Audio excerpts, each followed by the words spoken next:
Bene, un saluto a tutti i partecipanti a questo appuntamento della serie I seminari del lunedì.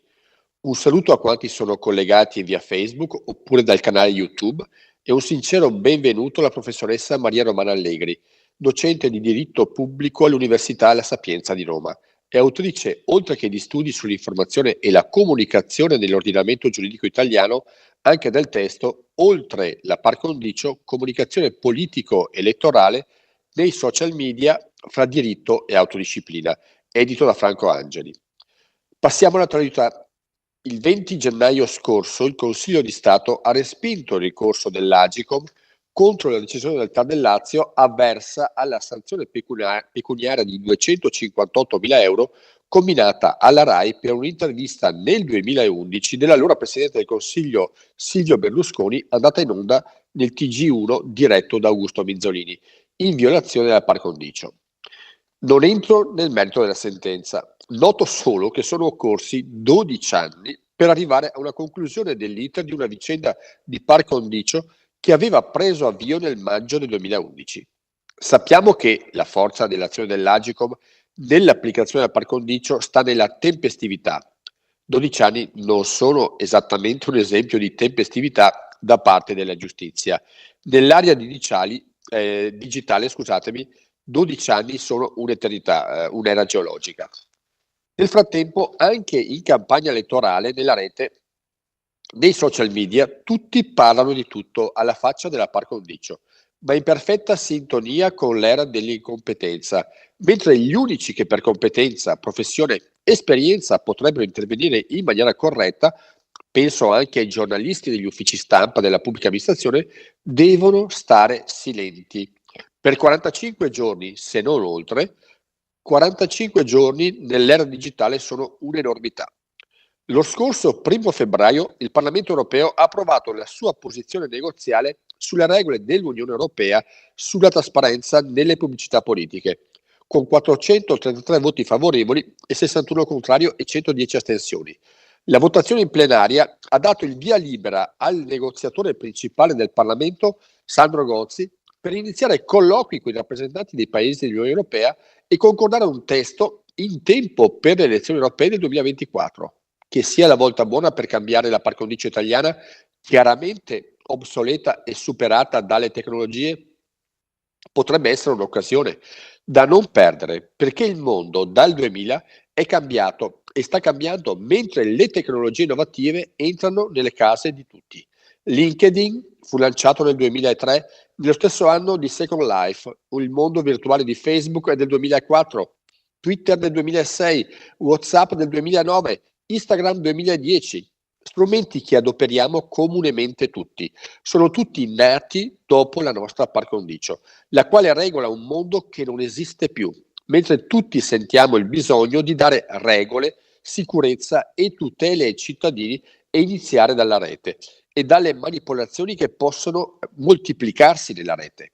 Oggi infatti è reale e ben più grave rispetto agli anni 90 del secolo scorso la possibilità di influenzare il voto politico attraverso la diffusione di informazioni mirate e personalizzate riguardanti la politica e l'economia, ma anche l'etica e più in generale i costumi. E questo scenario è stato reso possibile dallo sviluppo esponenziale delle tecnologie digitali, dalla possibilità di memorizzare grandi quantità di dati riguardanti i comportamenti e le abitudini dei cittadini, comprese le idee politiche, e di analizzarli attraverso gli algoritmi basati sull'apprendimento automatico,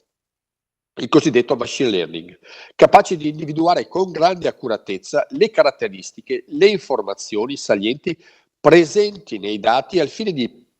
pervenire alla definizione di insiemi omogenei, i cluster, e predire sulla base dei dati già raccolti e analizzati tendenze e comportamenti futuri. Dallo scandalo di Cambridge Analytica siamo tutti avvisati, mentre all'orizzonte con il 5G il salto di qualità dei big data sarà impressionante. Altro che par condicio. Talvolta ho l'impressione che ci stiamo occupando della pagliuzza, mentre chi si occupa proficuamente di travi. Ho sottratto fin troppo tempo alla professoressa Maria Romana Allegri, che ringrazio ancora per la disponibilità, appunto dataci oggi per l'incontro odierno, e a tutti per l'augurio di una sessione seminariale ricca di stimoli e suggestioni. Mi pare che anche il segretario generale Roberto Valente voglia dare un indizio di saluto. Prego e buon lavoro a tutti.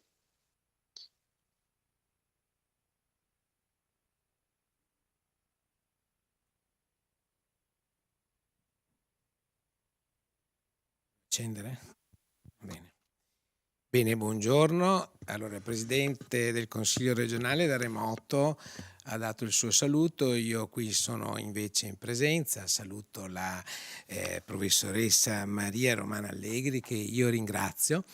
perché è arrivata da Roma e quindi ci fa piacere averla qui con noi. Soprattutto perché lei diciamo, è esperta è docente di istituzioni di diritto pubblico, ma diciamo, opera nel Dipartimento della Comunicazione e della Ricerca Sociale presso l'Università Sapienza di Roma. E, prima parlando col dottor Rota, appunto mi ha detto che appunto la scelta era ricaduta su di lei perché si tratta di una delle più importanti esperte in questa materia, soprattutto nella par condicio. Oggi è un tema che praticamente affiora, diciamo, ogni anno verso questa stagione, perché abbiamo sempre elezioni o amministrative o politiche, poi ci sono quelle europee, regionali, e quindi diciamo la par condicio ormai diciamo fa parte del nostro modo di pensare. A questo proposito io ringrazio anche il presidente del Corecom Veneto Mazzoni, che ci fa l'onore di essere qua oggi, in quanto lui è, diciamo, come posso dire, il testimone proprio della par condicio, anzi la gestisce lui con il comitato, soprattutto tra poco, perché non siamo ancora entrati nella par condicio, visto che le elezioni amministrative sono state diciamo indette il 14 e il 15 maggio. Ecco, io per questo appunto spero che la giornata di oggi sia proficua. Adesso la professoressa inizierà la sua relazione, si prenda, professoressa, il tempo che lei ritiene, poi io spero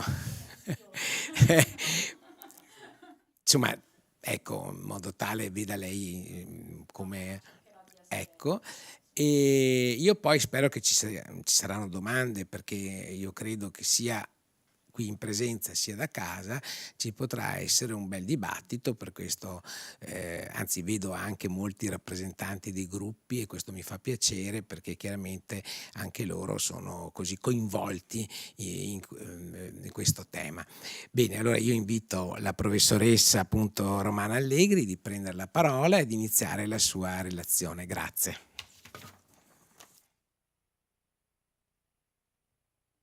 Intanto devo capire come, scusate, se questo coso sortisce qualche effetto, come faccio per le slide?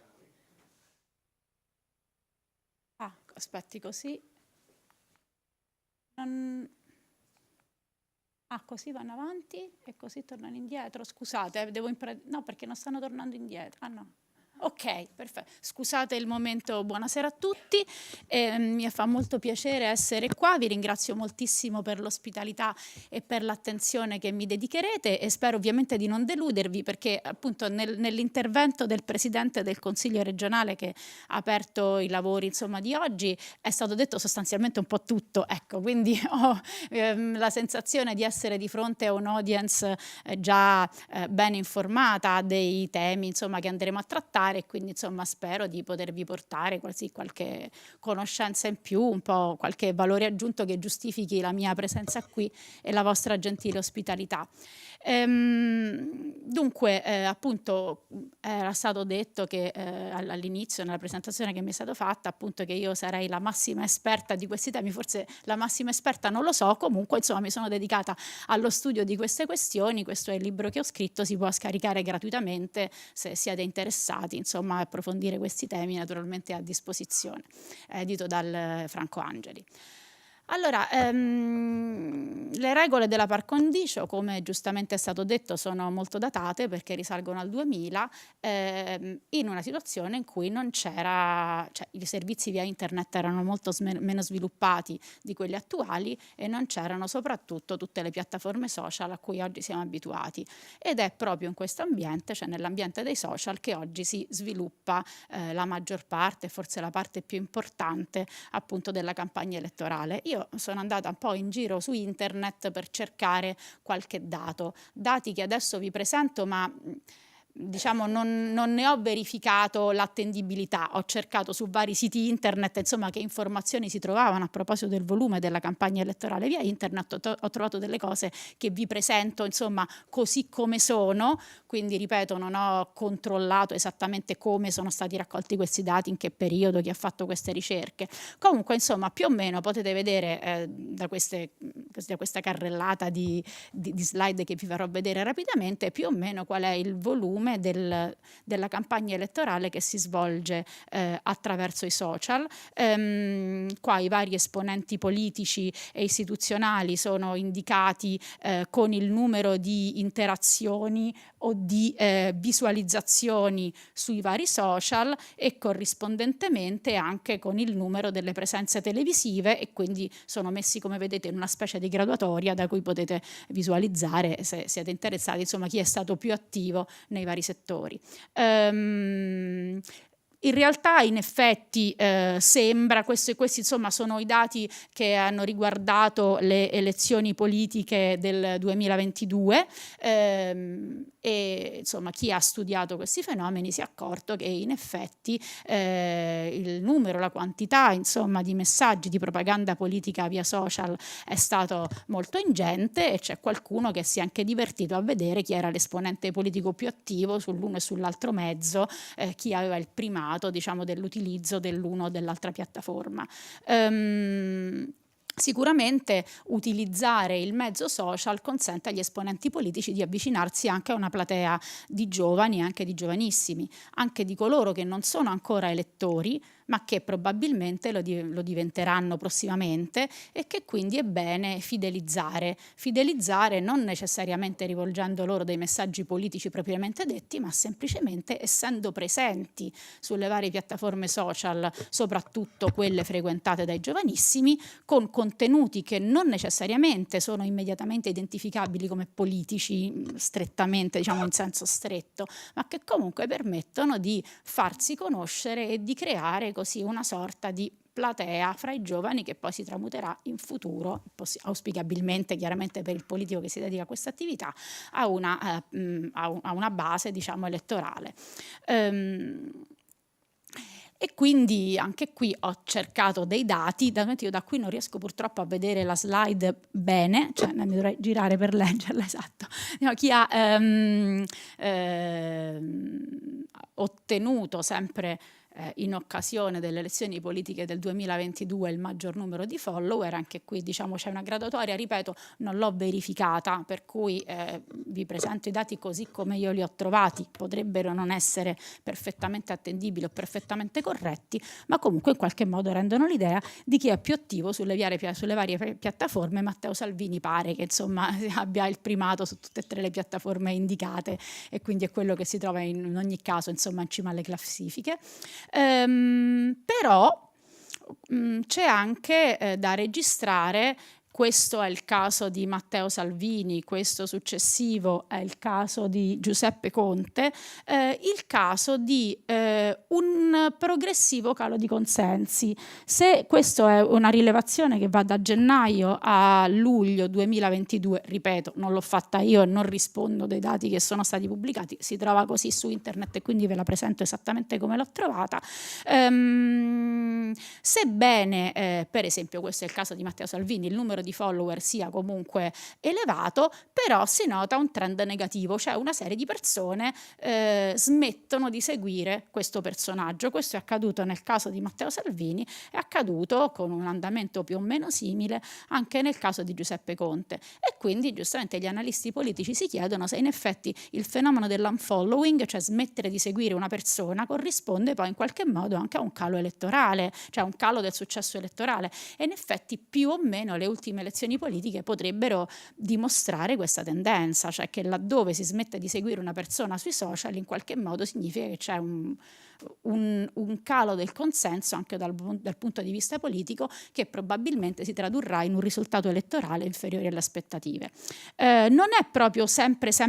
vero, perché ho trovato anche quest'altra tabella che cerca di mettere appunto in relazione il consenso social con il consenso politico, e in effetti in qualche caso la relazione si nota evidentemente. Per esempio si nota nel caso, non so, di Giorgia Meloni, che è la prima della riga, in cui ci sta una crescita, diciamo, di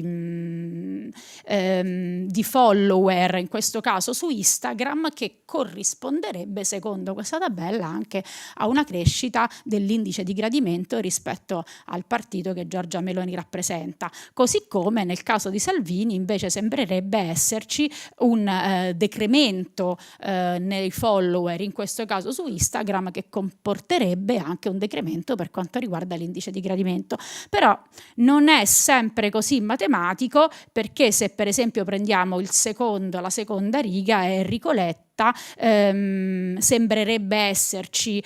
un calo di gradimento nei sondaggi che sono stati fatti, insomma, in relazione al partito che lui rappresenta, mentre invece il trend dei follower su Instagram risulterebbe in crescita, per cui questa relazione fra consenso social e consenso politico propriamente detto sembrerebbe essere non del tutto accertata. Non è chiaramente il mio campo, io non faccio studi di questo tipo, mi occupo più che altro di regole, però insomma chi invece si interessa di comunicazione e di comunicazione politica sta cercando, diciamo, di individuare delle linee di tendenza che ci possano forse dire qualcosa, in qualche modo informare di che relazione ci sia fra il consenso politico e la presenza attraverso i social. Abbiamo poi, ripeto, vado veloce perché non mi vorrei soffermare troppo su questo. Ho anche delle slide in questo caso sono su Twitter, chi sta guadagnando nel tempo, diciamo, questi sono dati di agosto 2022, quindi non aggiornatissimi, sono quelli che ho trovato. Chi guadagna più consenso su Twitter, Silvio Berlusconi ha avuto, diciamo, da questo punto di vista ha il primato. Non è detto poi che questo primato, ripeto, si sia tradotto in effetti in un effettivo consenso, diciamo, al momento delle urne. E qua ci sono dei dati, insomma, giornalieri, quindi quanti nuovi follower al giorno, anche qui aggiornati ad agosto 2022. E poi abbiamo dei dati anche sulle spese. Non so se ricordate un po' di anni fa, quando si parlava molto di finanziamento pubblico ai partiti, o meglio di ridurre il finanziamento pubblico ai partiti, uno degli argomenti che venivano utilizzati in favore della ridefinizione delle norme che regolano il finanziamento pubblico ai partiti, che poi sono state tradotte nel 2014 appunto nella regolamentazione che abbiamo attualmente, era quello che in effetti le campagne di comunicazione politica oggi costano meno, perché si possono utilizzare i social, non bisogna più, non so, stampare costosi manifesti, o comunque non è più necessario farlo, perché si possono trovare dei sistemi assolutamente più abbordabili e meno costosi. In effetti la spesa non è piccola, anche perché ovviamente anche le campagne politiche via social sono oggi estremamente, come dire, professionalizzate, quindi gestite da figure professionali che sono specificamente competenti per questo tipo di comunicazione. La spesa non è piccola, qui abbiamo anche qui una, come dire, una graduatoria di chi ha speso di più, in questo caso sulle piattaforme di Meta, quindi su Facebook e Instagram insieme. Matteo Salvini ha speso, pare nettamente, secondo questi dati che ripeto non ho verificato, ha speso pare nettamente più degli altri. Non è detto che questo però poi sia effettivamente servito per avere, insomma, effettivamente un consenso maggiore. Come partito, il partito che ha speso di più invece, quindi se come singola persona, la persona che ha speso di più per i messaggi di propaganda politica in suo favore è Matteo Salvini, come partito invece il partito che risulta aver, diciamo, speso di più per questo tipo di propaganda è il Partito Democratico. Vabbè, qua sorvolo perché insomma non vorrei dilungarmi troppo. In realtà tutte queste cose che vi ho detto fondamentalmente mi sono servite per introdurre il tema. Ripeto, io non mi occupo specificamente di questo ambito, mi occupo soprattutto delle regole. Però insomma, per farvi vedere come ci sono anche dei dati che mostrano non soltanto una fortissima presenza di campagna politica online, ma anche come stanno crescendo e si stanno sviluppando gli studi che appunto studiano gli effetti poi di questo tipo di campagna politica. E quindi di fronte a questo grandissimo fenomeno, molto importante numericamente, se uno considera quante persone seguono sulle varie piattaforme social i vari esponenti politici, molto importante anche economicamente, se uno considera appunto il volume di denaro che ruota intorno alle campagne di comunicazione politica, e molto influente anche, come potremmo dire, non so, diciamo culturalmente, chiamiamola così, dato appunto la crescita di interesse per gli studi che riguardano le modalità, l'effetto, lo svolgimento delle campagne politiche via social. Ecco, è abbastanza paradossale che le regole che invece le governano siano così scarse a tutt'oggi, per non dire praticamente inesistenti. Quindi questo, diciamo, è un po' una sorta di paradosso che ci troviamo a vivere. Per inquadrare il problema in generale della comunicazione attraverso internet e in particolare della comunicazione politica attraverso internet, ovviamente bisogna diventare, diciamo, familiari con alcuni concetti che i sociologi della comunicazione, quelli appunto soprattutto che studiano la comunicazione via internet, hanno messo a punto nel corso del tempo. Io mi aspetto che se voi o alcuni di voi in qualche modo lavorate in quest'ambito, siete vicini insomma a quest'ambito dal punto di vista professionale, ne siate già abbastanza a conoscenza. Comunque in qualche modo posso fare una breve carrellata anche qui per introdurre il tema, cioè di fatto le campagne politiche via internet funzionano esattamente nello stesso modo delle campagne di marketing, per cui l'elettore è trattato come un possibile acquirente consumatore che deve, tra virgolette, acquistare, ovviamente tramite il voto, ma insomma acquistare il prodotto più appetibile. Quindi chiunque si presenta se stesso, il proprio partito, le proprie idee via internet, tende oggi a presentarsi sostanzialmente come una merce, diciamo, una merce a disposizione in questo, diciamo, mercato globale via internet. Quindi le tecniche di comunicazione politica che si sono affinate nel tempo sono esattamente sovrapponibili, insomma, a quelle usate già da tempo precedente nel marketing, per cui si può effettivamente parlare di marketing politico-elettorale. Quindi, tanto per cominciare, bisogna cercare di capire il tipo di cliente a cui si rivolgono i messaggi, e questo ovviamente è molto facile oggi, soprattutto, molto più facile che in passato, per il fatto che tutti noi utilizziamo internet per un enorme quantitativo di attività di vario genere della nostra vita. Ogni volta che lo facciamo lasciamo in qualche modo delle tracce online di tutto quello che facciamo, tracce che possono essere facilmente rielaborate, analizzate, anche messe in connessione l'una con l'altra per cercare di capire che tipo di persona, chi deve rivolgere il messaggio appunto al potenziale lettore, che tipo di persona ha di fronte. E parliamo quindi, in questo caso si usa l'espressione data mining, cioè andare a scavare nei dati, ma in tutti i dati, anche su informazioni che possono sembrare assolutamente banali e che non hanno rilievo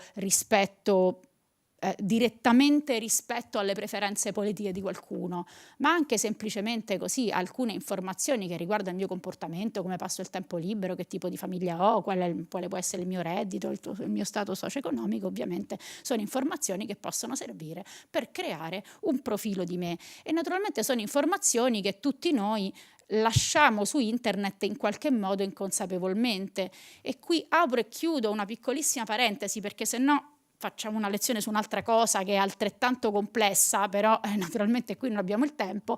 È che tutte le informazioni che mi riguardano sono dati personali, teoricamente, secondo la disciplina dei dati personali che deriva da un regolamento europeo entrato in vigore nel 2016. Chiunque consente a qualcun altro di trattare i propri dati personali lo dovrebbe fare consentendo esplicitamente e soprattutto lasciando un consenso, per così dire, informato, mentre non è così, perché io vado su un qualunque sito internet per fare un acquisto, non so, vado su Amazon o qualunque altro sito di e-commerce, ovviamente concedo a quella piattaforma attraverso cui io faccio l'acquisto di acquisire i miei dati personali, tipo il numero di scarpe, perché mi sono andata a comprare un paio di scarpe. Dopodiché il consenso io lo concedo a quella piattaforma, poi acconsento magari che quella piattaforma utilizzi dei cookies il cui funzionamento mi sfugge completamente, che sono cookies cosiddette di terze parti, cioè cookies che faranno in modo che quell'informazione, per esempio sul mio numero di scarpe, vada a qualcun altro che ci fa chissà chi, e magari viene fuori a un certo punto che qualcuno ha messo in relazione il fatto di avere un certo numero di scarpe e comprare scarpe di un certo tipo con un certo tipo di personalità o di tendenza che magari potrebbe essere particolarmente sensibile a un certo tipo di messaggio politico. Ed ecco qui che dalle scarpe che mi sono comprata poi ricevo un messaggio politico di qualche genere, perché viene fuori per via di qualche associazione che qualche algoritmo ha fatto e che mi è naturalmente del tutto oscura, che quel mio comportamento di acquisto mi predispone particolarmente ad essere ricettiva rispetto a determinati tipi di messaggi.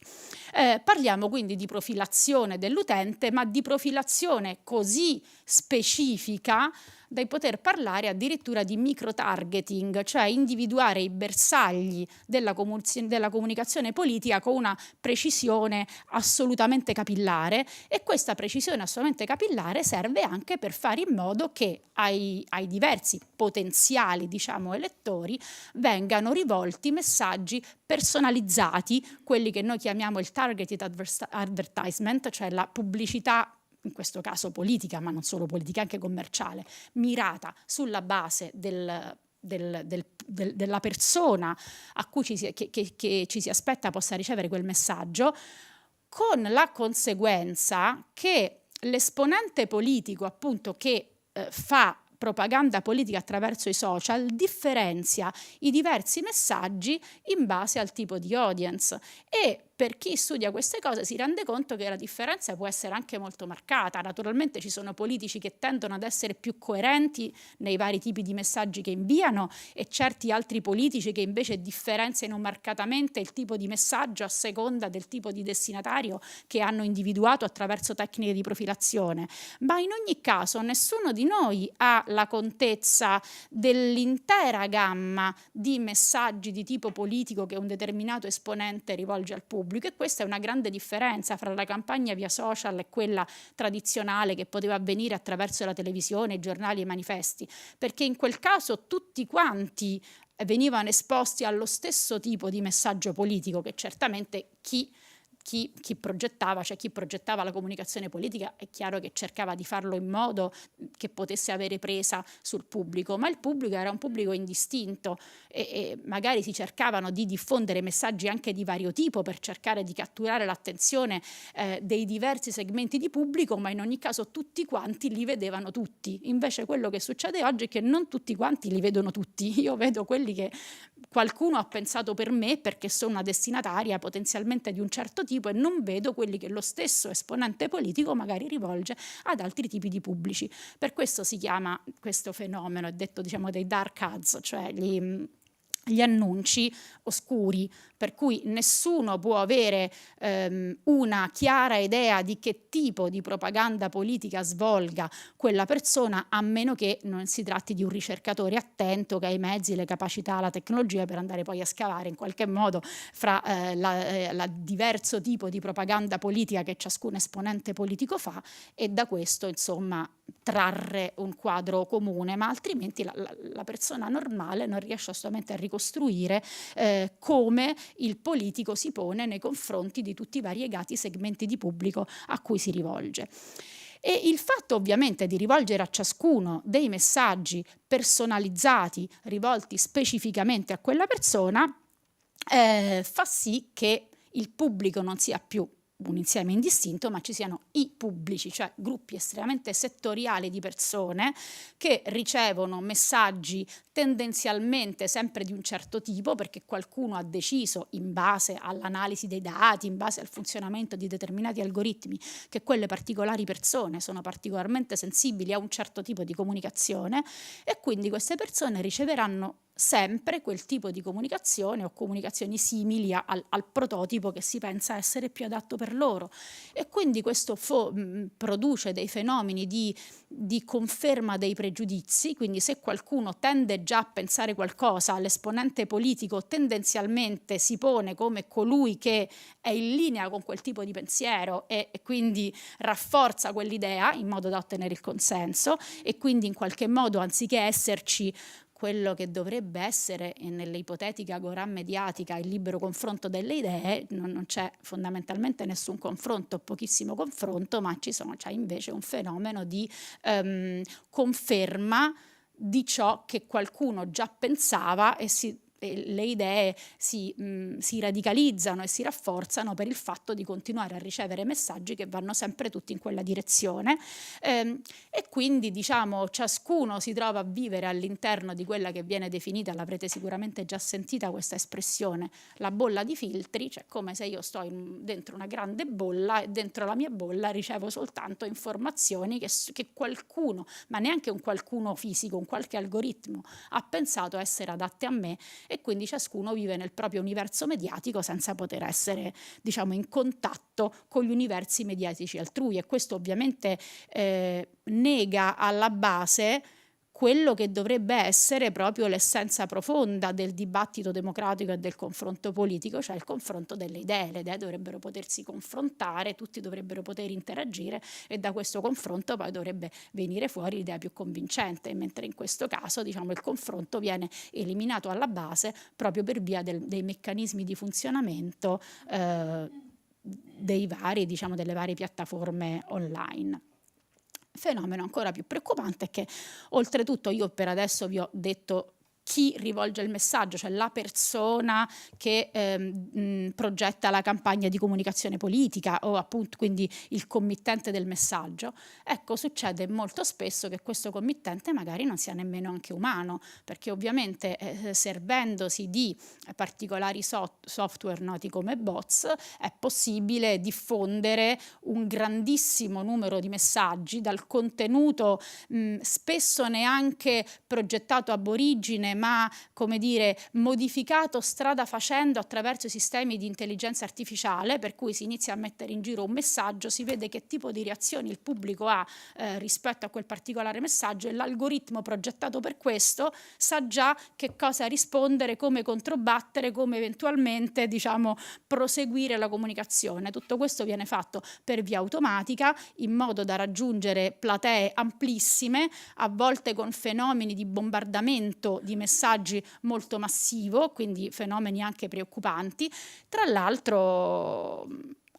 è stato messo in luce come ci possono essere anche delle influenze esterne al dibattito politico nazionale su questioni rilevanti. Degli studi accurati hanno messo in luce come per esempio la Russia abbia certamente influito sulle elezioni europee, certamente del 2019, sul referendum britannico per la Brexit, o su altri fenomeni elettorali in qualche modo rilevanti che possono avere un impatto anche politico al di là del paese in cui l'elezione si svolge. Quindi ci possono essere anche degli interessi stranieri a influenzare in qualche modo il dibattito politico europeo o nazionale, e lo fanno molto spesso appunto attraverso questi sistemi di amplificazione artificiale dei contenuti. E questi bots poi sono fatti anche particolarmente bene, per cui almeno molti di questi sono progettati particolarmente bene, per cui per l'utente è anche molto molto difficile capire quando si trova di fronte a un messaggio che è stato inviato effettivamente da una persona, quando si trova di fronte a un messaggio che invece è stato mandato da un software, ma il livello, come dire, di finezza anche linguistica, lessicale che questi software hanno raggiunto in effetti è difficilmente distinguibile dall'attore umano. Quindi insomma la questione è decisamente preoccupante. Di fronte a questo universo che è da un lato preoccupante, dall'altro molto stimolante, noi continuiamo a vivere più o meno felicemente in una situazione di sostanzialmente assenza di regole. Abbiamo delle leggi che regolano in Italia la propaganda politica, con particolare riferimento al periodo della campagna elettorale, anche se poi l'ultima di queste leggi, la 28 del 2000, sarebbe stata pensata per regolare la comunicazione politica non solo durante la campagna elettorale, ma in generale in tutti i periodi dell'anno, ma comunque poi la maggior parte, diciamo, delle norme ivi contenute si riferiscono al periodo della campagna elettorale. E appunto, come vedete, insomma, è una disciplina che si è iniziata a formare, a parte la più antica, la legge del 1956, ma insomma si è iniziata a delineare fra la prima metà degli anni 90 e i primi anni 2000, ovviamente in un periodo in cui internet più o meno non esisteva, o comunque esisteva ma non era certamente, come dire, frequentato, utilizzato dalla maggior parte della persona, e l'obiettivo di questa normativa era quella di regolamentare la propaganda elettorale attraverso i mezzi di comunicazione tradizionali, in particolar modo attraverso la televisione, che era il mezzo che stava sicuramente come dire, prendendo piede rispetto alla carta stampata, cioè il mezzo che si stava dimostrando essere più efficace della tradizionale carta stampata per la costruzione del consenso. E poi noi in Italia ovviamente abbiamo avuto la particolare situazione di un grande, diciamo, esponente politico, Silvio Berlusconi, che essendo proprietario anche di 3 reti televisive naturalmente aveva una capacità di influenza mediatica che lo poneva in una situazione in qualche modo di vantaggio rispetto agli altri competitors, e quindi fondamentalmente la finalità di questa disciplina era quella di come dire, perequare questo vantaggio, appunto la par condicio, cioè realizzare in qualche modo artificialmente una condizione di parità fra tutti i concorrenti. Però queste regole sono quelle tuttora vigenti, che si applicano tuttora alla carta stampata e alla televisione, appunto sotto la vigilanza della commissione parlamentare per la vigilanza dei servizi radiotelevisivi, soprattutto per quanto riguarda il servizio pubblico, sotto la vigilanza dell'Agcom e poi dei Corecom, soprattutto per quanto riguarda i servizi radiotelevisivi privati. Naturalmente non ci focalizziamo su questo adesso,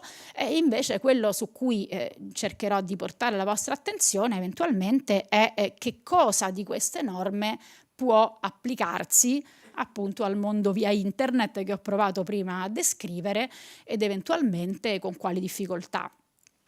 Allora, per esempio, una delle varie cose che dice la normativa vigente,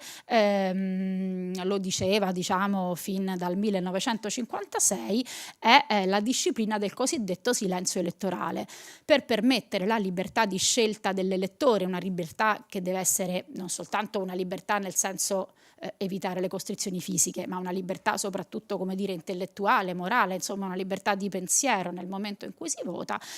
La normativa vigente prevede che nel giorno precedente le elezioni debba vigere, come tutti sapete, il cosiddetto silenzio elettorale, e quindi non si può fare propaganda politica, in questo caso sulle emittenti radiotelevisive, insomma, che è l'argomento che più interessa appunto alle norme che sono state approvate fino al 2000. E per lo stesso motivo, sempre per non coartare troppo la libertà di scelta dell'elettore, è vietato fare propaganda politica nel giorno del voto nelle vicinanze del seggio elettorale. Queste insomma sono cose che tutti sanno. Questa questione ha sollevato anche l'attenzione della Corte Costituzionale, perché è stato in varie occasioni sollevata la questione di legittimità costituzionale su vari aspetti di queste norme, perché in qualche modo una disciplina che impedisce per esempio di fare propaganda politica in un determinato giorno, in un determinato periodo, potrebbe essere considerata lesiva rispetto al principio di libera manifestazione del pensiero sancito dall'articolo 21 della Costituzione, ma nelle varie occasioni in cui la Corte Costituzionale è stata interpellata su queste questioni, ha sempre risposto che non si tratta di limitare la libertà di manifestazione del pensiero, ma si tratta semmai di regolarla per evitare che una libertà di manifestazione del pensiero senza limiti possa invece limitare altri diritti di pari rilevanza costituzionale, come per esempio il diritto appunto alla libertà del voto. E allora noi abbiamo paradossalmente una situazione in cui nel giorno prima delle elezioni, per esempio, i mezzi di comunicazione tradizionali devono tacere, non devono più diffondere messaggi di comunicazione politica, si parla d'altro. Tutta la programmazione radiotelevisiva fa anche uno sforzo per evitare di fare in modo che questioni, diciamo, che possano essere considerate più o meno indirettamente temi di propaganda politica possano poi rientrare nella programmazione, temendo appunto controlli, sanzioni, problemi di vario genere. Ma mentre ciò accade nella radiotelevisione, su internet succede la qualunque, cioè nessuno impedisce a nessuno di inviare messaggi, nonostante l'Agcom, come vedremo recentemente, abbia provato a dire che la disciplina del silenzio elettorale dovrebbe essere rispettata anche via internet e via social media, ma comunque non si sa chi controlla, cioè mentre il sistema radiotelevisivo nel rispetto di queste regole è comunque controllato, come vi dicevo, dalla Commissione parlamentare di indirizzo e vigilanza e dall'Agcom, non c'è nessun soggetto che è specificamente predisposto al controllo della comunicazione politica via social, quindi anche ammesso che la regola del silenzio elettorale possa essere fatta rispettare anche nella propaganda politica via social, poi comunque non si capisce chi dovrebbe controllare e quali sarebbero le corrispondenti sanzioni, perché le sanzioni per le emittenti televisive sono, diciamo, multe calcolate sulla base del fatturato, ma quale sarebbe la sanzione invece per un mezzo di comunicazione, una piattaforma social che diffonde contenuti di comunicazione politica nel giorno prima delle elezioni? Senza contare che anche quando parliamo di piattaforme social parliamo di cose molto diverse, parliamo di quelle che nel recente regolamento europeo sui servizi digitali, quello che entrerà in vigore a partire da febbraio 2024, là c'è una definizione di che cosa sono le piattaforme digitali, perché noi utilizziamo il nome piattaforme digitali per dire la qualunque, cioè qualunque cosa via internet è una piattaforma digitale, e invece giustamente l'Unione Europea ha cercato di fare chiarezza. Nel 2024 entrerà in vigore un nuovo regolamento europeo, quindi regolamento vuol dire vincolante per tutti gli Stati membri, che prevale sul diritto nazionale, quindi insomma assolutamente obbligatorio per tutti. In questo regolamento, non è sulla comunicazione politica, in generale sui servizi digitali, si ha una definizione di piattaforma digitale, e la piattaforma digitale appunto è quel tipo di servizio via internet che prevede che i contenuti diffusi dagli utenti siano messi a disposizione del pubblico. Quindi un social media come per esempio, non lo so, Facebook o Instagram possono essere considerate piattaforme digitali perché in effetti rispettano, diciamo, questo requisito, cioè i contenuti presenti sono disponibili al pubblico. Ma per esempio se pensiamo ai servizi di messaggistica tipo WhatsApp o Telegram o simili, questi non sono piattaforme rispetto alla definizione che ne dà l'Unione Europea, perché questi tipi di messaggi restano all'interno delle chat private di persone appunto che chattano per esempio tramite WhatsApp, e quindi comunque ci sarebbe poi il problema anche laddove, come ha detto l'Agcom nel suo regolamento, poi ci arriveremo, più recente, che la disciplina per esempio del silenzio elettorale deve valere anche per le piattaforme digitali, poi ci sarebbe invece il problema di come considerare queste forme appunto di chat tipo WhatsApp o simili, in cui comunque dei contenuti possono tranquillamente circolare e lì veramente non c'è neanche proprio uno straccio di regola che preveda assolutamente un bel niente. Che altro dice la normativa attualmente vigente? Come vi ho detto, appunto, era pensata per realizzare la par condicio, cioè la possibilità per tutti i competitor di avere accesso ai mezzi radiotelevisivi, sia pubblici sia privati, E quindi soprattutto prevede, tanto per cominciare, prevede delle regole già risalenti al 1993 per quanto riguarda il servizio pubblico radiotelevisivo, in cui durante la campagna elettorale, come sapete, gli spazi sono ripartiti dalla commissione parlamentare bicamerale fra tutti gli esponenti, e quindi tutti devono avere parità di accesso, eccetera, eccetera. Appunto anche questo è una regola che naturalmente non può trovare applicazione in nessun modo rispetto ai canali social, anche perché nessuno di questi è uno spazio pubblico, ma sono appunto spazi privati. Sempre al 1993 risale qualche regola sulla trasparenza della pubblicità politica. Ovviamente ci si è resi conto che era molto importante per l'elettore capire da dove proveniva un determinato messaggio di propaganda politica, chi ne era il finanziatore, chi ne era il committente, chiaramente per poterlo, diciamo, più facilmente inquadrare in un contesto e quindi insomma capire in qualche modo che cosa c'era dietro. E quindi la legge del 1993 prevede, per la verità solo nel periodo elettorale, quindi non sempre, mentre noi sappiamo che viviamo oggi in una situazione di campagna elettorale permanente, per cui è anche un po' difficile tecnicamente distinguere un periodo elettorale da un periodo che non lo è. Ma comunque, insomma, in linea di principio, questa legge del 1993 imporrebbe di indicare sempre il committente responsabile dei messaggi di propaganda elettorale. Fortunatamente, senza saperlo, diciamo, il legislatore del 93 è stato lungimirante, perché ha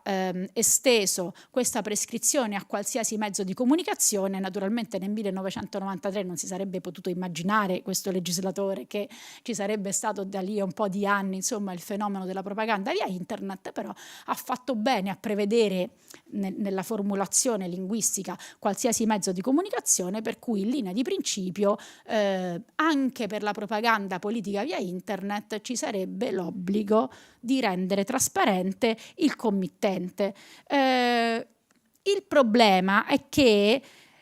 la stessa legge del 1993 nasceva con una pecca, cioè mentre da una parte prevedeva sanzioni anche ingenti per chi violasse l'obbligo di trasparenza del committente, dall'altra parte non indicava precisamente chi fosse responsabile del controllo del rispetto, diciamo, di questa prescrizione. Se in generale si può pensare che il responsabile del controllo siano i soggetti che tradizionalmente controllano la comunicazione politica, quindi la Commissione parlamentare e l'Agcom, bene, tutto questo lo si può pensare per i mezzi tradizionali, ma non lo si può pensare per internet, per cui anche volendo far applicare questa regola alla campagna elettorale via social, poi di fatto non si capisce chi dovrebbe controllare poi che il rispetto di questa prescrizione.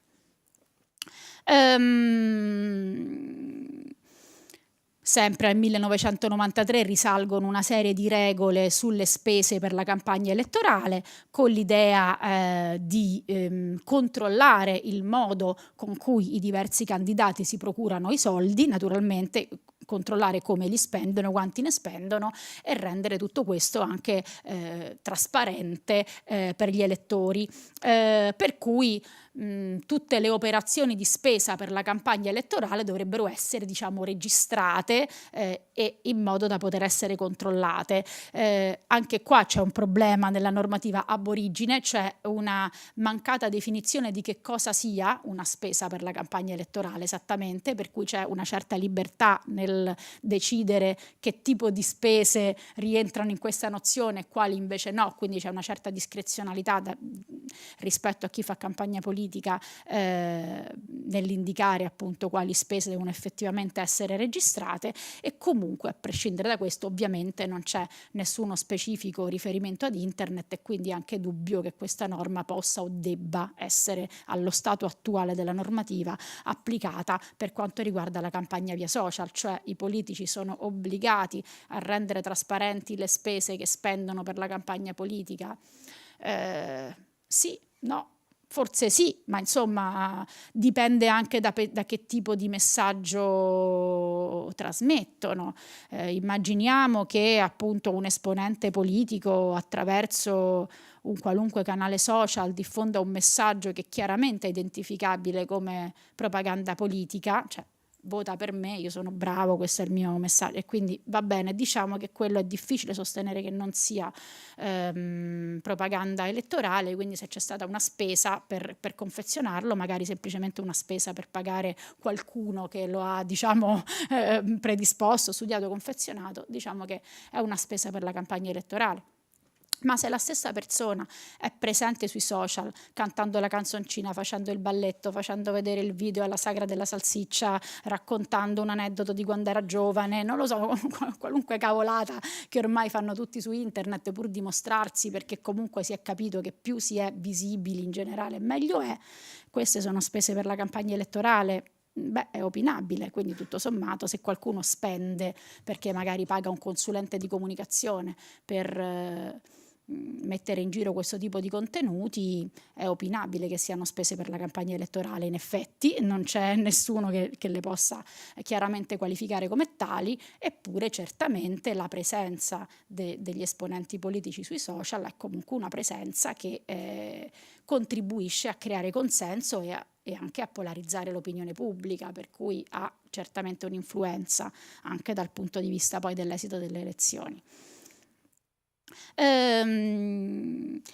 Sappiamo poi che le pubbliche amministrazioni nel periodo della campagna elettorale non possono svolgere attività di comunicazione, salvo quelle effettuate in forma, così dice la legge, impersonale e indispensabili per l'efficace assolvimento delle proprie funzioni. Quindi la comunicazione istituzionale deve essere estremamente controllata, proprio per evitare che possa essere confusa con una forma di comunicazione politica, per così dire, indiretta, perché ovviamente è chiaro che se un organo della pubblica amministrazione dice, non so, di aver fatto una certa cosa, di aver ottenuto determinati risultati, naturalmente quest'organo ha una leadership politica dietro, e quindi la persona che politicamente guida l'organo potrebbe, cioè a questa persona verrebbero più o meno direttamente o indirettamente ascritti i meriti del risultato che l'ente pubblico ha conseguito. Quindi questo è il motivo per cui la normativa prevede questa sorta diciamo di self-restraint da parte delle pubbliche amministrazioni. Peraltro abbiamo l'Agcom che dal 2019, come vedremo, avrebbe emanato delle linee guida con le quali chiederebbe alle stesse pubbliche amministrazioni di comportarsi nello stesso modo anche per quanto riguarda i media digitali, anche quindi per quanto riguarda la comunicazione fatta attraverso i vari social. Anche qui però c'è sempre un problema di chi controlla, in base a quali parametri si può discriminare che cosa sia il messaggio indispensabile per l'efficace assolvimento delle funzioni e quali invece sia, come dire, un qualcosa di più che non era poi così tanto indispensabile. Insomma, c'è comunque un certo livello di discrezionalità nel far rispettare comunque questa normativa. Sondaggi demoscopici. Sempre la normativa vigente, lo diceva già la legge del 1993, lo ha ribadito la legge del 2000 estendendo il periodo da 10 a 15 giorni, quindi attualmente sono 15 giorni. Nei 15 giorni precedenti la data del voto non si possono diffondere i risultati dei sondaggi demoscopici con i quali si chiede appunto a un campione di persone di dare indicazioni sulle loro preferenze politiche, sulla loro, diciamo, propensione al voto. In periodi diversi da questi, quindi diversi dai 15 giorni, i risultati di questi sondaggi possono essere pubblicati purché accompagnati da una serie di informazioni collaterali che prevedono chi ha realizzato il sondaggio, in quale periodo, che domande sono state fatte al campione, come è stato costruito il campione, insomma tutte le informazioni che servono, come dire, a contestualizzare il sondaggio e a far capire in che modo quel risultato, diciamo, è stato prodotto. Nei 15 giorni invece teoricamente il risultato dei sondaggi non dovrebbe essere, nei 15 giorni precedenti non dovrebbe essere diffuso. Anche qui l'Agcom, cioè questa norma è stata pensata ovviamente soltanto per la carta stampata e per il mezzo radiotelevisivo. Anche qui l'Agcom fra il 2018 e il 2019 ha chiesto di far rispettare questo divieto anche ai media online, quindi a tutti, diciamo, i servizi di informazione social o di altro genere via internet. Questo è molto difficile perché una cosa è trasmettere il risultato di un sondaggio, pubblicarlo su un giornale, per esempio. Beh, quel giorno io leggo il giornale, trovo quel risultato, poi il giorno dopo quella copia del giornale non la trovo più, a meno che non me la sono conservata o non la vado a cercare in un'emeroteca. Oppure assisto a una trasmissione televisiva in cui un certo giorno viene prodotto il risultato di un sondaggio, io assisto alla puntata, me la guardo, poi dopo però quella puntata è finita, è passata. Nel mondo analogico precedente a quello in cui viviamo adesso non avevo la possibilità di andarla a recuperare. Adesso su internet è sempre tutto presente, a parte che anche un sondaggio trasmesso in televisione, siccome tanto tutti i canali televisivi hanno la web TV, hanno lo streaming, il podcast, insomma tutti i modi per recuperare le trasmissioni televisive, anche le puntate precedenti, comunque quel risultato, quel sondaggio può comunque, cioè comunque presente online e può sempre essere recuperato, per non parlare poi di sondaggi diffusi in altro modo, appunto diffusi attraverso i social, diffusi attraverso magari WhatsApp, diffusi attraverso qualunque tipo di servizio via internet, che ammesso anche che siano stati diffusi nei 15 giorni prima, ormai lo sono e sono disponibili. Chi mi può impedire nei 15 giorni di andare a cliccare su quel link in cui trovo che cosa faccio? Vanno cancellati, cioè bisogna stabilire che una volta pubblicati poi li devo cancellare. Quindi al massimo questo divieto potrebbe valere come divieto di pubblicazione di nuovi sondaggi. Magari nei 15 giorni non si possono pubblicare risultati di nuovi sondaggi non già pubblicati prima dei 15 giorni, ma di quelli già confezionati e resi noti in precedenza, ovviamente non c'è modo di farli scomparire e quindi saranno sempre a disposizione e quindi potranno comunque influenzare l'elettorato. Poi, se andiamo ad esaminare nello specifico le regole più strette della par condicio, della legge 28 del 2000, quelle che più o meno conosciamo tutti, che prevedono i messaggi politici autogestiti, i tempi paritari di presenza televisiva per tutti i competitors, eccetera, eccetera, è inutile dire che adesso chiaramente non le stiamo a esaminare nel dettaglio queste regole, è inutile dire che queste regole comunque non sono applicabili, in nessun modo hanno a che fare, diciamo, con l'ambiente internet, dove tutti potenzialmente hanno la par condicio, nel senso che internet sta lì e tutti possono utilizzarlo per diffondere le proprie idee e non c'è assolutamente nessuna forma di limitazione tecnica, diciamo, come invece può avvenire con il mezzo radiotelevisivo. Il problema è farlo bene, farlo magari servendosi di consulenti più o meno bravi, farlo spendendo tanti o pochi soldi, in modo che la campagna via social sia più o meno efficace, quindi questa eventualmente è la differenza. Vabbè, io qui adesso ho riprodotto brevemente quali sono questi principi sulla par condicio presenti nella legge 28 del 2000, ma siccome abbiamo poco tempo e mi è stato chiesto di non dilungarmi eccessivamente, chiaramente non mi soffermo su questi, perché poi, come vi ho detto, riguardano appunto soprattutto il mezzo radiotelevisivo. Scusate. Comunque, diciamo che non è che il problema che queste regole non sono applicabili per niente a internet o lo sono con difficoltà, non è un problema che ho solo io o hanno pochi studiosi così che non sanno come passare le loro giornate, cioè il problema ovviamente è sentito. E anche l'Agcom in effetti ha fatto la sua parte, per quello che può, naturalmente, per cui l'Agcom nel 2017 ha istituito un tavolo tecnico in cui ha chiamato, diciamo, vari esperti del settore con l'idea di formulare delle linee guida che dovevano nell'intenzione appunto servire a vedere in che modo la disciplina vigente, che più o meno è quella che vi ho delineato, poteva applicarsi alla propaganda politica che avveniva attraverso internet. Queste linee guida in effetti hanno così prodotto alcune indicazioni, però sono indicazioni comunque non vincolanti, appunto sono linee guida, sono come dire un suggerimento dell'Agcom, non sono propriamente delle regole stringenti. Comunque, in linea di principio sarebbe opportuno che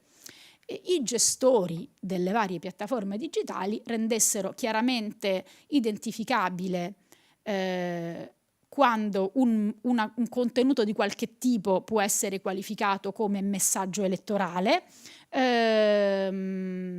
e indicassero chiaramente qual è il committente di questo messaggio, quindi chi lo ha commissionato e magari anche pagato, che siano sempre disponibili a ottemperare le richieste dell'Agcom di oscurare taluni contenuti, qualora l'Agcom dovesse ritenere che taluni contenuti per qualche motivo sono inappropriati, che implementino le iniziative di fact-checking, cioè dei meccanismi interni di verifica dell'attendibilità e della genuinità di determinati messaggi, se non altro per evitare quel tipo di comunicazione che viene diffusa dai bot o diffusa da falsi account che non sono nemmeno, diciamo, verificati rispetto all'identità di chi li possiede. E poi rispettare, non so bene come, francamente, questo fantomatico divieto di diffusione dei risultati dei sondaggi nei 15 giorni prima del voto. Poi l'azione dell'Agcom negli anni immediatamente successivi, qui siamo nel 2019, si è concentrata soprattutto su uno specifico tipo di intermediari digitali, che sono quelli che l'Agcom ha definito piattaforme di condivisione di video, cioè quelle piattaforme attraverso cui soprattutto si condividono video diffusi dagli utenti, per esempio YouTube, aveva in mente l'Agcom, ma per esempio oggi moltissimo TikTok, per dire, e a queste piattaforme di condivisione video in particolare l'Agcom ha chiesto di astenersi dalla diffusione o comunque ostacolare, non permettere, cercare di contrastare la diffusione di contenuti che incitino all'odio e alla violenza, quindi contenuti del cosiddetto hate speech. Su quello pure sarebbe da aprire un capitolo a parte, perché non si sa bene cosa sia l'hate speech e che cosa esattamente rientri in questa definizione, però diciamo che al momento non abbiamo in questa occasione il tempo di occuparci di questo tema. Comunque questo, diciamo, è quello che l'Agcom ha fatto fino a questo momento. Come dire, ci ha provato, qualcosina è stato fatto, non possiamo dire che non sia stato fatto proprio nulla, però insomma questo qualcosina è una goccia in un mare. Di fatto, come avete spero capito, tutto l'ambiente di internet continua ad essere largamente privo di regolamentazione. In vista delle elezioni politiche del 2022, che appunto sono le ultime elezioni che ci sono state, come sapete, tutte le volte che c'è un'elezione in vista, l'Agcom è tenuta a emanare una delibera in cui indica le modalità di applicazione della normativa vigente, tendenzialmente sulla par condicio, in quello specifico, diciamo, in quella specifica situazione elettorale. Ecco, per la prima volta nella delibera Agcom pubblicata prima appunto delle elezioni politiche del 2022, è la prima volta in cui compare uno specifico articolo, cioè l'articolo 28, proprio intitolato, cioè dedicato alla campagna politica che viene fatta sulle piattaforme per la condivisione di video e social network. Quindi diciamo che c'è un'attenzione specifica, perlomeno sono menzionati in uno specifico articolo della delibera Agcom.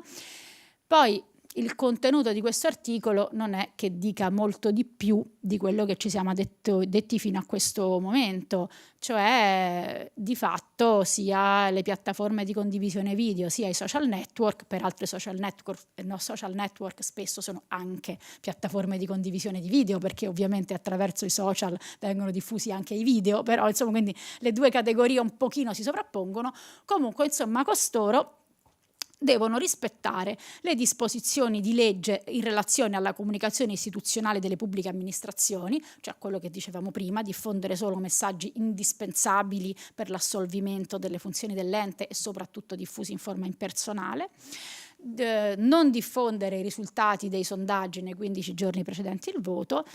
E poi in generale c'è un richiamo al fatto che questi intermediari digitali sono tenuti a rispettare le regole prodotte dall'Unione Europea in relazione al contrasto dello hate speech e in relazione al contrasto della disinformazione. E qui introduciamo l'altro attore importante, insomma, che sta intervenendo in questi ultimi anni, che è appunto l'Unione Europea. L'Unione Europea precedentemente non è che si occupasse moltissimo di comunicazione politica, ma insomma ultimamente lo ha fatto di più, ha iniziato a farlo di più, chiaramente rendendosi conto anche della pericolosità, dell'impatto che certi fenomeni che vengono diffusi via internet hanno, impatto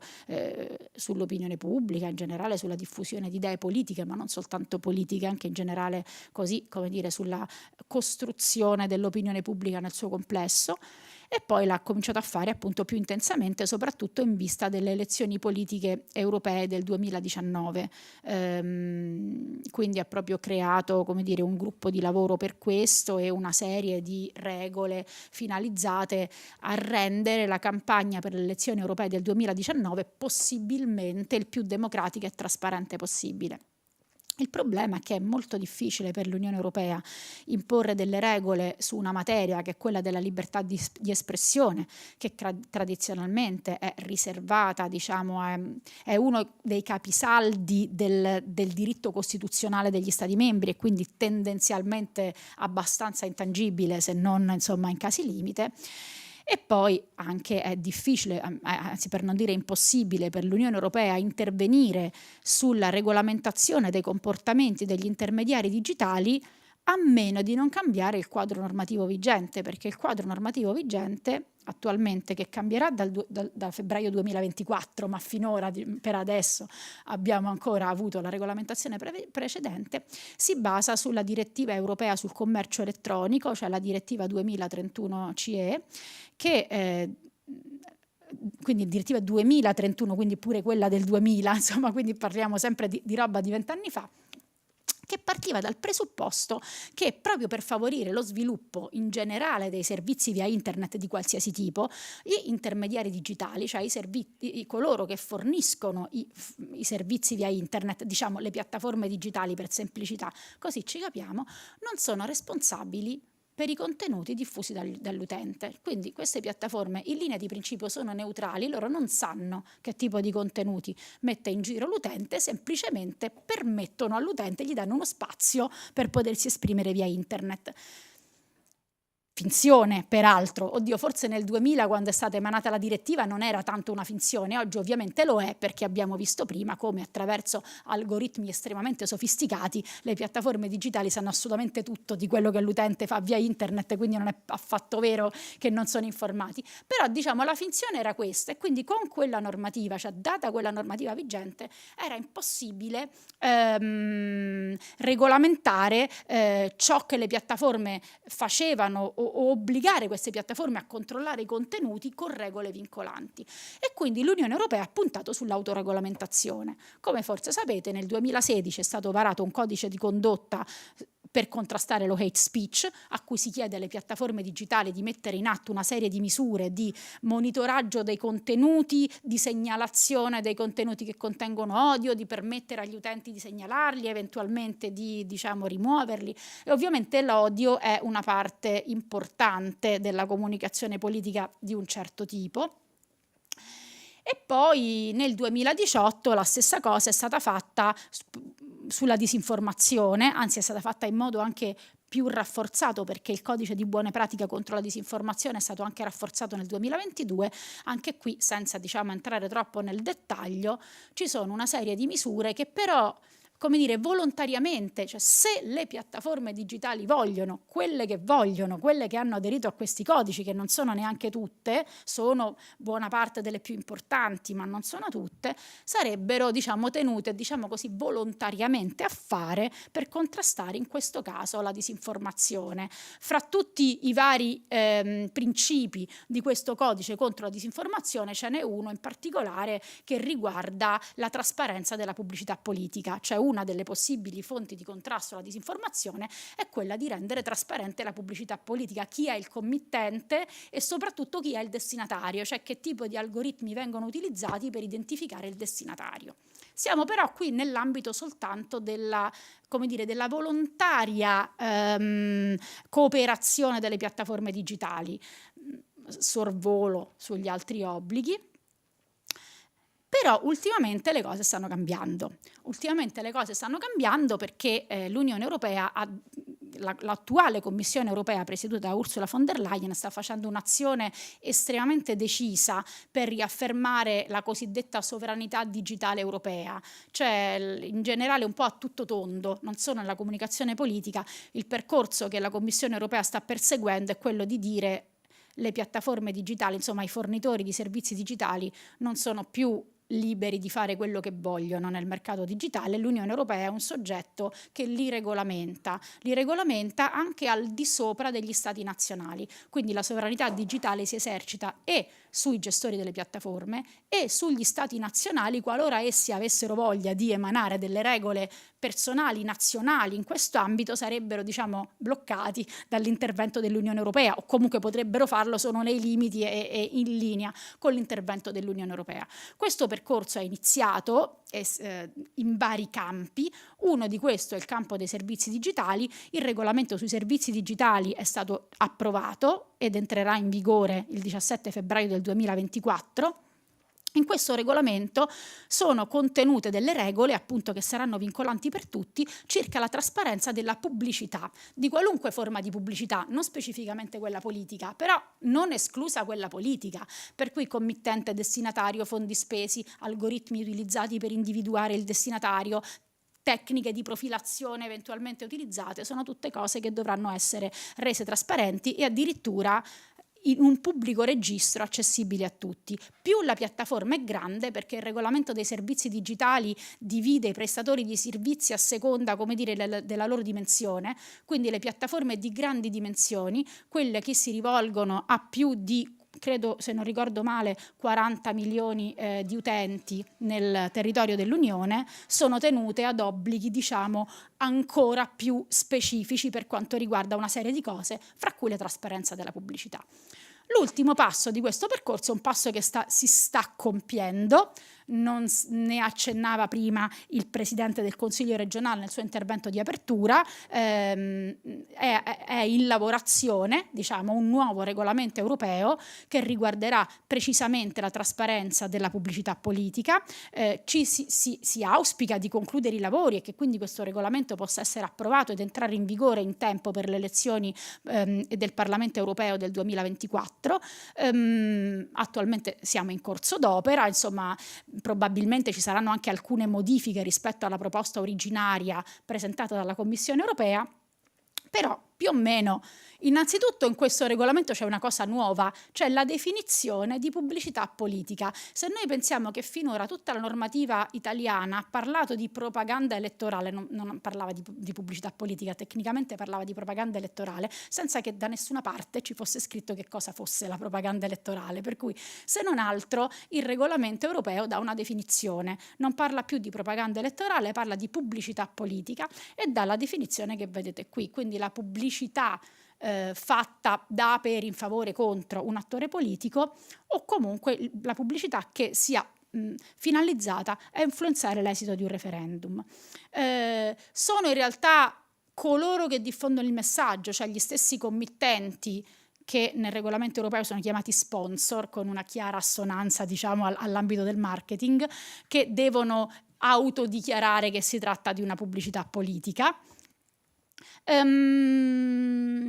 in particolare questo regolamento si applicherà a quel tipo di pubblicità politica a pagamento, quindi attenzione alla differenza. Una cosa è l'esponente politico che commissiona un messaggio, chiede al servizio digitale, alla piattaforma digitale di diffonderlo e per questo paga, quindi paga un inserzionista pubblicitario affinché distribuisca quel tipo di pubblicità, esattamente come si fa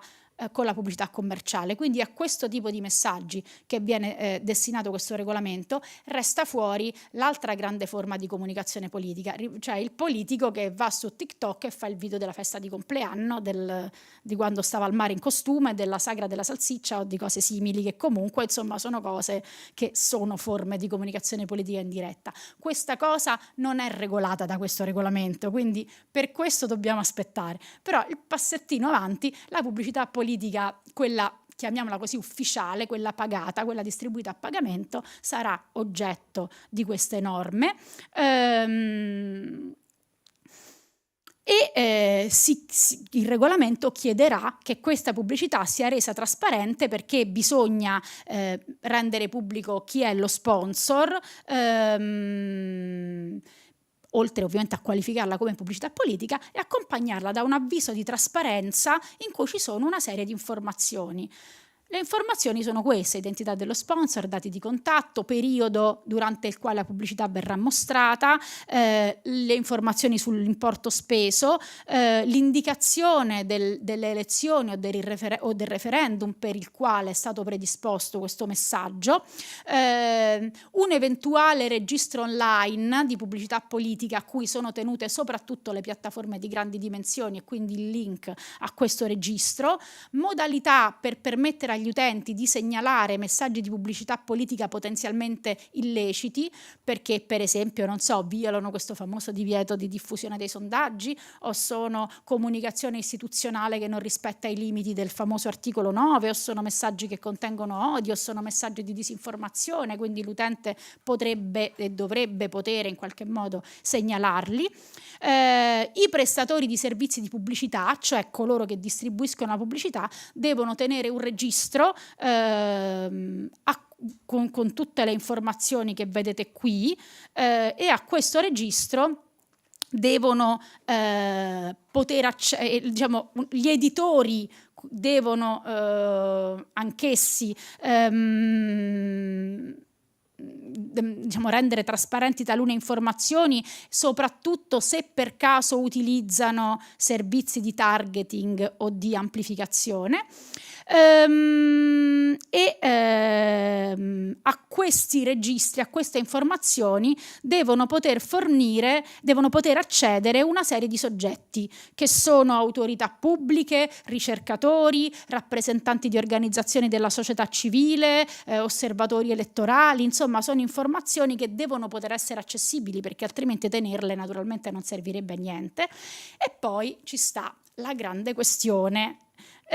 su cui, diciamo, quella che si discute un po' di più, cioè che se questo regolamento entrerà in vigore, nella pubblicità politica sarà vietato il cosiddetto microtargeting, cioè la profilazione dell'utente basata su quelle informazioni che noi siamo abituati a chiamare dati sensibili. Oggi non si chiamano più così, perché la denominazione normativa è cambiata, ma insomma i dati che rivelano l'origine razziale, etnica, le convinzioni religiose, eccetera, eccetera, non potranno più essere utilizzate. E questo, vabbè, diciamo, questa è la cosa più rilevante. Il grande problema vero è chi dovrà controllare tutto questo. Dovrebbero essere allestite a livello nazionale delle apposite autorità, o potenziate le autorità esistenti, a cui dovranno essere dati i mezzi per controllare, e anche l'entità e la qualità delle sanzioni dovrà essere decisa a livello nazionale. Quindi qui abbiamo ancora il punto interrogativo, vediamo come succede. E con questo avrei finito. Mi scuso se mi sono dilungata, e mi scuso anche se ho parlato troppo velocemente, magari nell'ansia di non tralasciare alcune delle informazioni che mi sembravano importanti. E non so se avete qualche domanda, naturalmente posso rispondere. Abbiamo altri 5 minuti se qualcuno ha delle domande. Sì, ho piacere di avere dell'acqua, molto, grazie. Ho molto piacere di avere dell'acqua. C'è qualcuno che ha delle domande? Ecco qua. Buongiorno. Allora, se non ho capito male, per le prossime elezioni amministrative del 14 e 15 maggio, poiché la popolazione chiamata al voto dovrebbe essere inferiore al 25% della popolazione elettorale complessiva, non dovrebbe, in base a un parere dell'Agcom, non dovrebbe applicarsi la par condicio nei territori non coinvolti nel voto. Sì, giusto. Ok. La domanda che le faccio adesso è quella insidiosa. Questa era quella era facile, quella, diciamo, ecco. I gruppi consiliari, io faccio parte di un gruppo consiliare come personale amministrativo ovviamente, sono vincolati a delle norme previste in un DPCM del 2012, il quale dice che dalla convocazione dei comizi fino al completamento delle operazioni elettorali, i gruppi consiliari non possono sostenere spese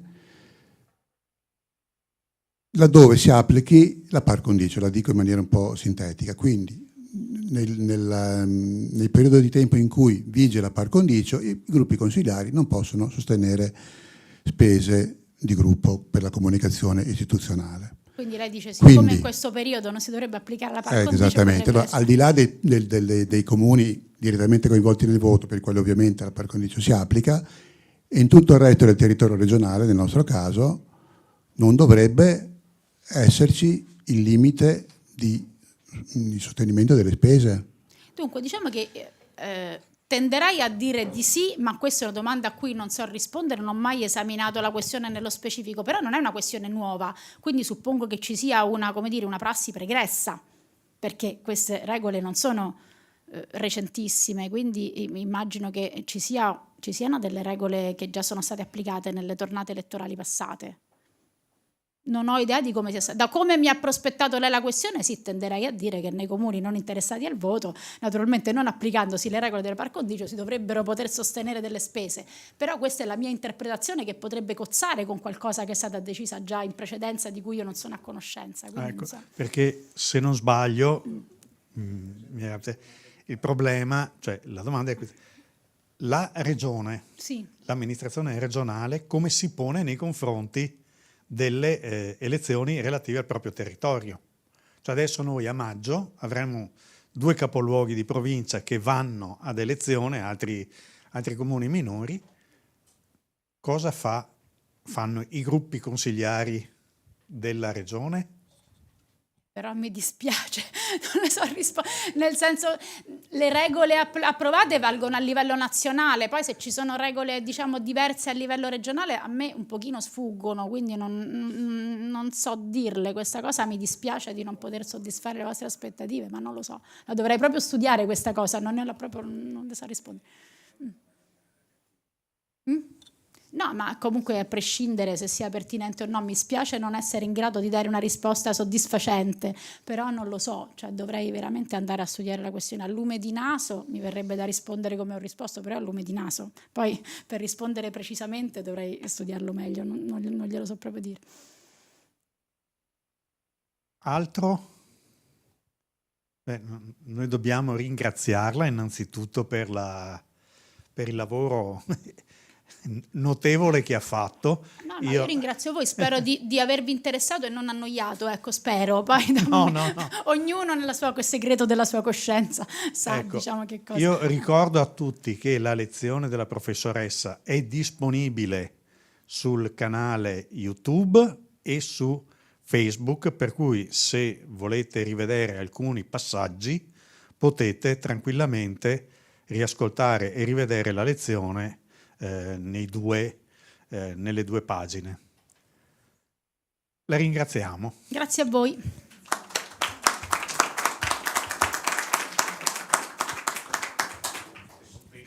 No, è che la professoressa è arrivata giustissima, adesso dovrebbe arrivare il figlio. Ah, ma quindi non sono molto dilungata in realtà, perché voi mi avevate chiesto... Era talmente interessante che non potevamo fermare.